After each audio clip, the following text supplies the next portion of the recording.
Trump के आगे Iran ने डाले हथियार। हॉर्मुज से 80% जहाजों से बाईपास किया समुद्री रास्ता। नाकेबंदी फेल। नमस्कार, मैं हूं आपके साथ आयुषी गुप्ता। हॉर्मुज स्ट्रेट पर ईरान का दबदबा कमजोर होने की रिपोर्ट सामने आ रही है। ट्रैकिंग एजेंसी केपलर ने अपनी ताज़ा रिपोर्ट में कहा कि पिछले 2 हफ्तों में इस जल डमरू मध्य से गुजरने वाले 80% से ज़्यादा जहाज़ों ने ओमान की तरफ वाले शिपिंग रूट का इस्तेमाल किया। इस रूट को संयुक्त राष्ट्र से मंजूरी मिली हुई है, लेकिन ईरान ने इसका कड़ा विरोध किया है। इस रिपोर्ट का मतलब है कि हॉर्मुज स्ट्रेट से ईरान की पकड़ ढीली हो चुकी है और युद्ध शुरू होने के समय वो जिस तरीके से समुद्री रास्ते को कंट्रोल करता था, अब नहीं कर पा रहा है। जी हाँ, CNN की रिपोर्ट के मुताबिक केपलर में क्रूड ऑयल एनालिसिस के हेड हुमायूं जो है फलकशाही ने ये कहा है कि ऐसा लग रहा है कि ईरान ने इस जल डमरू मध्य पर अपना कंट्रोल कम से कम आंशिक रूप से तो खो ही दिया है।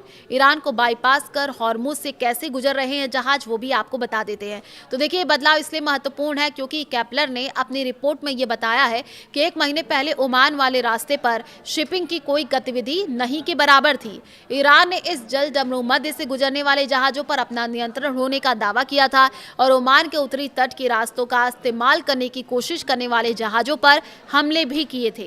लेकिन खतरों के बावजूद कई जहाज अब सुरक्षा के लिए अमेरिकी नौसेना की मौजूदगी पर भरोसा करते हुए ओमान की तरफ वाले रास्ते का इस्तेमाल कर रहे हैं।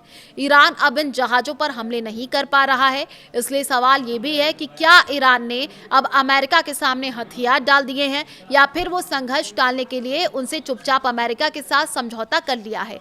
ईरान ने हॉर्मुज से गुजरने वाले जहाजों से टोल टैक्स वसूलना शुरू कर दिया था, लेकिन अब जहाज बिना कोई शुल्क दिए इस समुद्री रास्तों से गुजर रहे हैं। ईरान इस रास्ते से गुजरने वाले जहाजों पर शुल्क नहीं लगा पा रहा है।